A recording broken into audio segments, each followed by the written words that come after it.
अपना प्रदेश उत्तर प्रदेश उत्तराखंड देख रहे हैं आप। मैं हूं आपके साथ पूजा मोहन पांडे। बुलेटिन की शुरुआत करते हुए इस वक्त की बड़ी और अहम जानकारी से आपको रूबरू करा दें। पीएम मोदी के संभावित दौरे को लेकर कुशीनगर आएंगे सीएम। दोपहर 3:30 बजे कुशीनगर पहुंच सकते हैं सीएम। एयरपोर्ट पहुंचने का जो शेड्यूल है वो दोपहर 3 बजे का है। पीएम के आगमन को लेकर के तैयारियों का विशेष जायजा लेने के लिए सीएम योगी आदित्यनाथ इस क्षेत्र में पहुंच रहे हैं। इससे पहले हालांकि वो गोरखपुर का भी रुख करेंगे। पीएम के आगमन से जुड़ी 3 स्थलों को निरीक्षित करेंगे सीएम योगी आदित्यनाथ। सीएम के आगमन से पहले कुशीनगर सुरक्षा दस्ता पहुंच चुका है।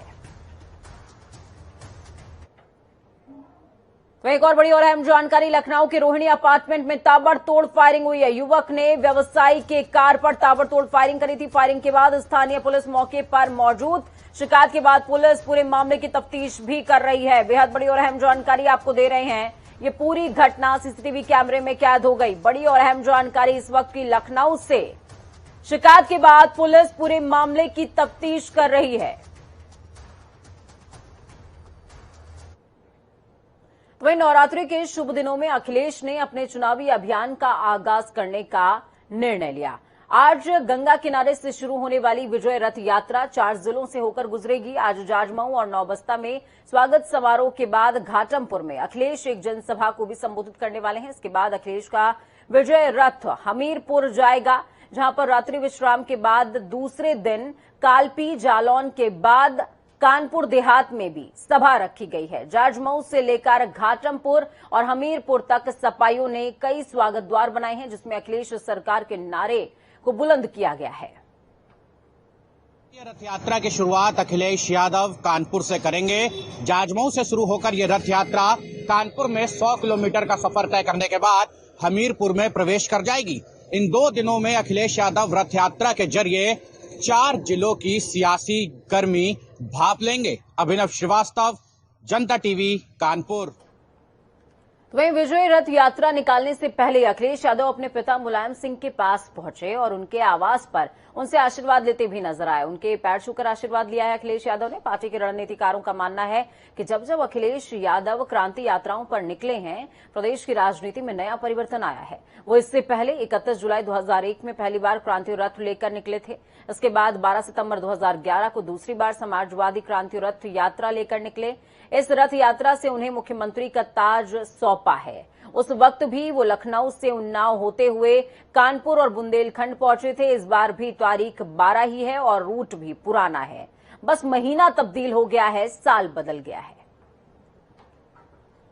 चलिए ग्राउंड जीरो का रुख करते हैं। कानपुर से हमारे साथ में अभिनव जुड़ चुके हैं। अभिनव, इस समय जो हम तस्वीरें दिखा रहे हैं अखिलेश यादव की टीवी स्क्रीन पर, उसमें अखिलेश यादव अपने पिता मुलायम सिंह यादव के चरण स्पर्श कर रहे हैं। यात्रा आरंभ करने से पहले आशीर्वाद ले रहे हैं। लेकिन जहां से यात्रा आरंभ होनी है, यानी कि कानपुर में, क्या कुछ तस्वीरें हैं, ये आप तमाम दर्शकों के साथ साझा करें। नौबस्ता बाईपास लगाने पर अखिलेश यादव यात्रा पहुंचेगी तो अपने सहयोगी चैनल को दिखा रहे हैं कि किस तरह से जो यहाँ पर है अभी से सभा के कार्यकर्ता होने लगे हैं। यहाँ पर बाकायदा एक मंच बनाया गया है। मंच से ही अखिलेश यादव जनता को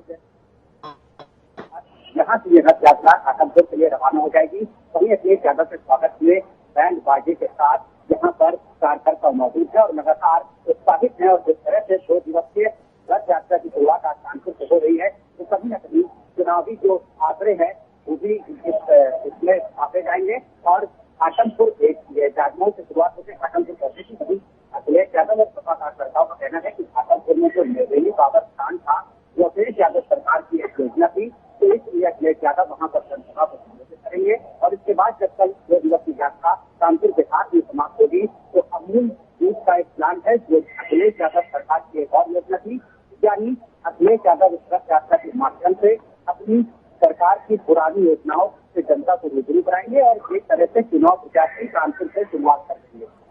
ठीक है, बहुत शुक्रिया अभिनव हमारे साथ जुड़ने के लिए, अहम जानकारी ग्राउंड जीरो से साझा करने के लिए। तो अब से कुछ ही देर बाद रथ यात्रा का ये पहिया सड़कों पर घूमता हुआ नजर आएगा। अखिलेश यादव जिसका आगाज करने वाले हैं और ये आगाज बेहतरीन अंजाम तक पहुंचता है, ये कहना है सपाइयों का। दूसरी तरफ प्रगतिशील समाजवादी पार्टी के मुखिया शिवपाल यादव आज मथुरा से अपनी सामाजिक परिवर्तन यात्रा का आगाज कर रहे हैं। दोपहर में आगरा में प्रवेश के बाद 5 विधानसभाओं में घूमकर प्रचार करेंगे और अगले दिन टुंडला के लिए कूच भी करने वाले हैं। आज शिवपाल यादव के बेटे प्रसपा के तमाम नेताओं के साथ आगरा में यात्रा का रूट और अन्य व्यवस्थाओं की जानकारी लेने के लिए आए हैं और इस दौरान उन्होंने अखिलेश यादव की रथ यात्रा निकलने के सवाल पर उन्हें बधाई दी। आपको बता दें कि ये यात्रा पूरे 75 जिलों में घूमकर लोगों को सरकार के गलत फैसलों और कामों के बारे में जानकारी देगी और यात्रा के जरिए हर विधानसभा, हर बूथ तक जाकर लोगों को प्रसपा की नीतियों से जोड़ने का काम भी किया जाएगा। यात्रा से पहले की तस्वीरें आपको दिखा रहे हैं। शिवपाल यादव मथुरा पहुंचे हुए थे, बाकी बिहारी के दरबार न जाएं ऐसा हो नहीं सकता। बाकी बिहारी के दरबार पहुंचे, उनसे आशीर्वाद प्राप्त किया है और आगाज यहां से प्रसपा का हुआ है। अब थोड़ा सा और आपको पीछे लेकर के जाते हैं। प्रसपा में शिवपाल यादव लगातार गाहे बगाहे अखिलेश यादव को खुला ऑफर देते रहे हैं कि हम आपके साथ गठबंधन करना चाहते हैं और दोनों ही पार्टियों को एक हो जाना चाहिए, क्योंकि हम चाहते हैं कि बीजेपी सत्ता से बाहर हो। लेकिन अखिलेश यादव को 11 तारीख तक का अल्टीमेटम दिया गया था, वो उन्होंने स्वीकार नहीं किया और अब 12 तारीख आज है और 12 तारीख से जैसा कि शिवपाल यादव ने कहा था कि वो नया आगाज करेंगे, तो ये परिवर्तन यात्रा है, नया आगाज करने की कोशिश प्रसपा की तरफ से की जा रही है। अपना परिवर्तन चाहते हैं और इसीलिए मैंने सभी समान दलों और सेक्युलर पार्टियों से अपील की है, सब लोग मिलकर के सत्ता परिवर्तन का नारा दें और सत्ता परिवर्तन में सहयोग करें। चलिए ग्राउंड जीरो का रुख करते हैं। मथुरा से सुरेश सैनी हमारे साथ में जुड़े हुए हैं।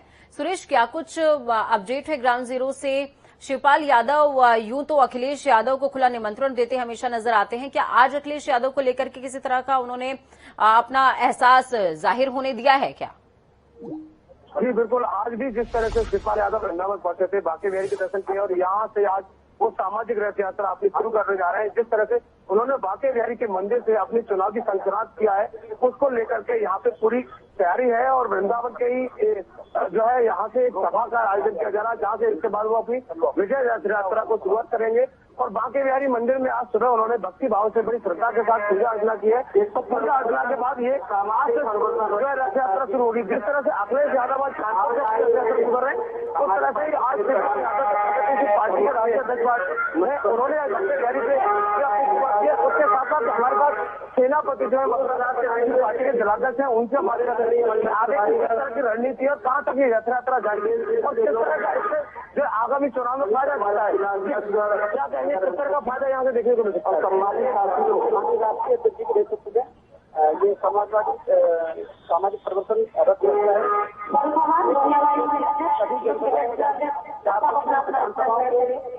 करेगी।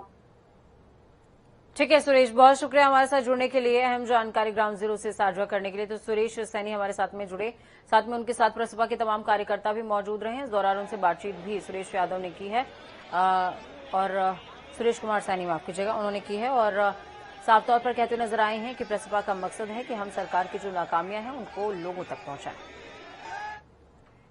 तो वहीं लखीमपुर खीरी में 3 अक्टूबर को हिंसा में मारे गए 4 किसानों और 1 पत्रकार की आत्मा की शांति के लिए आज अंतिम अरदास है।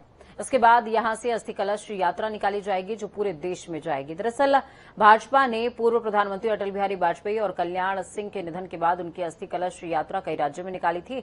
अब किसान इसी तर्ज पर अपने मृत साथियों की अस्थि कलश यात्रा निकालकर सरकार को घेरने की तैयारी में है। आपको बता दें कि घटनास्थल से करीबन 1 किलोमीटर दूरी पर 30 एकड़ भूमि पर इसके लिए इंतजाम भी किए गए हैं। कार्यक्रम में यूपी के अलावा पंजाब, हरियाणा, दिल्ली, राजस्थान और छत्तीसगढ़ से करीबन 50,000 किसानों के शामिल होने की संभावना है। इसके अलावा कांग्रेस महासचिव प्रियंका गांधी वाड्रा, रालोद अध्यक्ष यानी कि राष्ट्रीय लोकदल के जो अध्यक्ष हैं जयंत चौधरी समेत कई सियासी दिग्गज भी इस मैदान में पहुंच सकते हैं। चलिए राजेश हमारे साथ में ग्राउंड जीरो यानी कि लखीमपुर से जुड़े हुए हैं ताजा जानकारी के लिए। राजेश, क्या कुछ अपडेट है ग्राउंड जीरो से, क्योंकि आज का दिन लखीमपुर के लिए बेहद खास है और किसानों के लिए बेहद खास है। जी पूजा, बताना चाहेंगे कि लखीमपुर में राकेश टिकैत कल रात में ही अंतिम अरदास के लिए पहुंच चुके थे। आज जयंत चौधरी पहुंच रहे हैं वहीं प्रियंका गांधी पे पहुंचने की उम्मीद है। लेकिन अब वहां पे पुलिस का व्यवस्था इतनी ज्यादा कड़ी कर दी गई है कि सारे लोगों की बिना चेकिंग के अंदर प्रवेश नहीं दिया जा रहा है, निगासन के आगे प्रवेश नहीं दिया जा रहा है। और अभी लखीमपुर के हालात तो बहुत ही ज्यादा गमगीन है और लोगों का जहां पे वहां पे किसानों का कहना है कि 50,000 लोग जुटेंगे, तो भीड़ तो जुटने की संभावना है करीब करीब, लेकिन वहां की जो माहौल है उसको लेकर प्रशासन ने बहुत ही चाक चौबंद व्यवस्थाएं कर रखी है। लखीमपुर के अंदर 10 एसपी रैंक के। ठीक है राजेश, अभी मैं और तमाम दर्शक मेरे माध्यम से समझना चाहेंगे ग्राउंड जीरो के जरिए, दिल्ली में कल मीटिंग थी, मीटिंग में अजय मिश्र टेनी को बुलाया गया था। ये कहा जा रहा है कि कुछ अहम रणनीतिक फैसला केंद्र सरकार की तरफ से निकल सकता है। क्या इस मीटिंग को लेकर के किसी तरह की सुगबुगाहट ग्राउंड जीरो पर है? लखीमपुर वो ग्राउंड है जहां से सब कुछ इस समय संचालित हो रहा है, तो क्या ग्राउंड जीरो पर इस मीटिंग का जिक्र नजर आ रहा है क्या? जी पूजा जी, बिल्कुल जिक्र नजर ये आ रहा है कि हो सकता है इनका इस्तीफा ले लिया जाए, जो एक कांड हुआ इसके चक्कर में इनका इस्तीफा ले लिया जाए। दूसरी तरफ जो स्वतंत्र देव सिंह जो प्रदेश अध्यक्ष थे भाजपा के, उन्होंने बयान जारी किया था कि मैं वो कार्यकर्ता नहीं हूँ, मंत्री नहीं हूँ जो गाड़ी से अपनी गाड़ी से फॉर्च्यूनर से लोगों को कुचल दूंगा। तो इस बात को लेकर भी स्वतंत्र देव सिंह और अजय मिश्र टेनी को दिल्ली बुलाया गया है। अब वहां क्या फैसला निकल के आता है ये तो आने वाला समय ही बताएगा। चलिए, बहुत शुक्रिया हमारे साथ जुड़ने के लिए, अहम जानकारी साझा करने के लिए। रेप कांड में पीड़िता के चाचा को दिल्ली पुलिस ने कड़ी सुरक्षा में न्यायालय में पेश किया। मुकदमे की सुनवाई के दौरान पीड़िता के चाचा ने अपना मुकदमा खुद लड़ने और बहस करने के लिए कोर्ट में प्रार्थना पत्र भी दाखिल किया है। कोर्ट ने मुकदमे की सुनवाई के लिए अगली तारीख 26 अक्टूबर तय की है। माखी क्षेत्र में 30 अक्टूबर 2017 को गांव निवासी विनोद कुमार मिश्रा ने रेप पीड़िता के चाचा और एक अन्य के खिलाफ जानलेवा हमले करने का मुकदमा दर्ज कराया था। कुलदीप सेंगर से जुड़ा हुआ ये पूरा मामला है। तो वहीं कानपुर के लैब टेक्नीशियन संजीत यादव अपहरण और हत्याकांड की जांच अब सीबीआई करेगी। सीबीआई ने इस चर्चित केस को टेक ओवर कर लिया है। कानपुर के बर्रा थाने में युवक के पिता ने अपहरण की जो एफआईआर दर्ज कराई थी, उसी के आधार पर सीबीआई लखनऊ की स्पेशल क्राइम ब्रांच ने मुकदमा दर्ज किया है। इसमें हत्या की राजफाश का दावा जरूर पुलिस कर रही है, लेकिन लैब टेक्नीशियन युवक का शव बरामद नहीं कर सकी है। पुलिस की जमकर किरकिरी कराने वाली इस मामले में एक आईपीएस सहित 7 को निलंबित भी किया गया था। आपको बता दें कि कानपुर के बर्रा निवासी 28 साल के संजीत यादव का 26 जून 2020 को अपहरण हो गया था। उत्तर प्रदेश के अनुदानित मदरसों में शिक्षकों की भर्ती में उर्दू की अनिवार्यता को खत्म कर दिया जाएगा। इस बारे में एक प्रस्ताव उत्तर प्रदेश मदरसा शिक्षा परिषद की ओर से शासन को भेजा गया। ये जानकारी परिषद के रजिस्ट्रार आरपी सिंह ने साझा करी है। उन्होंने बताया कि राज्य के अनुदानित मदरसों में वैकल्पिक विषय हिंदी, अंग्रेजी, गणित, विज्ञान जैसे कई वैकल्पिक विषय शामिल किए जाएंगे।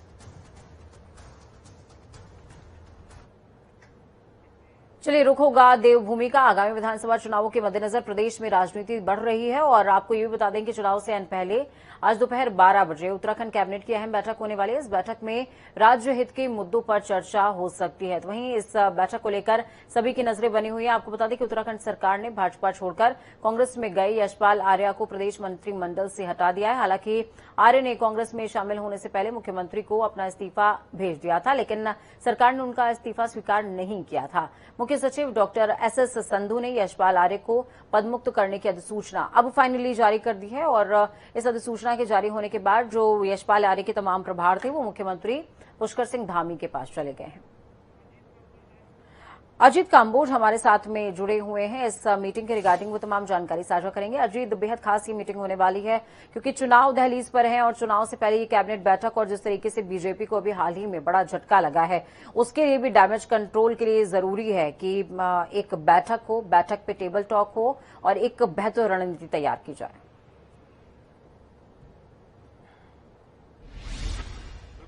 ठीक कहा, जिस तरह से लगातार अब चुनाव को लेकर तमाम बैठकें हो रही हैं, घोषणाएं हो रही है और उनको लेकर जो शासनादेश जारी होता है वो राज्य कैबिनेट की बैठक के बाद ही होता है।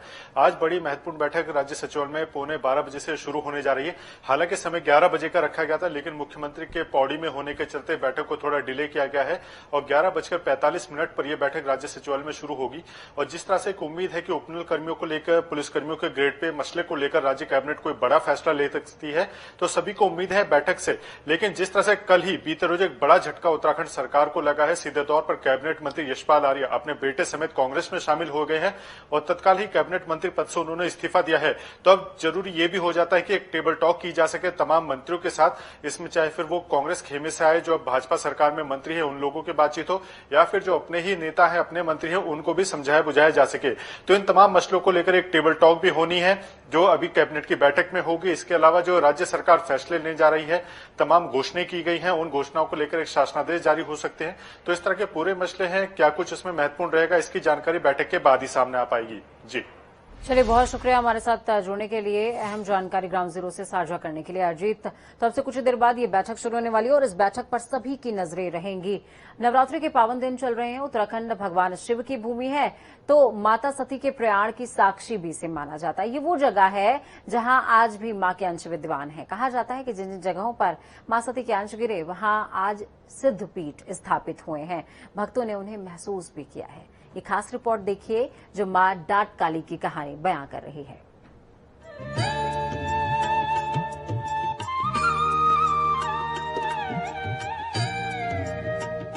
उत्तराखंड भगवान शिव की भूमि है तो माता सती के प्रयाण की साक्षी भी। यही वो जगह है जहां आज भी मां सती के अंश विद्यमान हैं। जिन जिन जगहों पर माता सती के अंश गिरे वहां आज सिद्धपीठ बने हैं। भक्तों ने उनकी शक्ति को महसूस भी किया है। सर हम हर साल लेके आते हैं सर, हम ये नवरात्रों पे हमेशा हम लेके आते हैं सर। जो भी मनोकामना पूरी वो भी मांगो सर वही मिल जाता है। जैसे कि आप सभी लोग जानते हैं कि डाट काली एक माना हुआ मंदिर है, तो हम कुछ भी नई चीज लेते हैं तो हम सबसे पहले डाट काली मंदिर ही आते हैं। हाँ जी सर, बिल्कुल एक पॉजिटिव सा वेव्स आते हैं जब नवरात्रे चलते हैं, तो बहुत अच्छा सा फीलिंग होता है कि अब माता के दिन आए, तो बहुत खुशी मिलती है। और कीर्तन होते हैं, भजन होते हैं, मंदिरों में इतनी भीड़ होती है, सब लोग जिनको भक्ति है वो लोग सभी लोग आते हैं।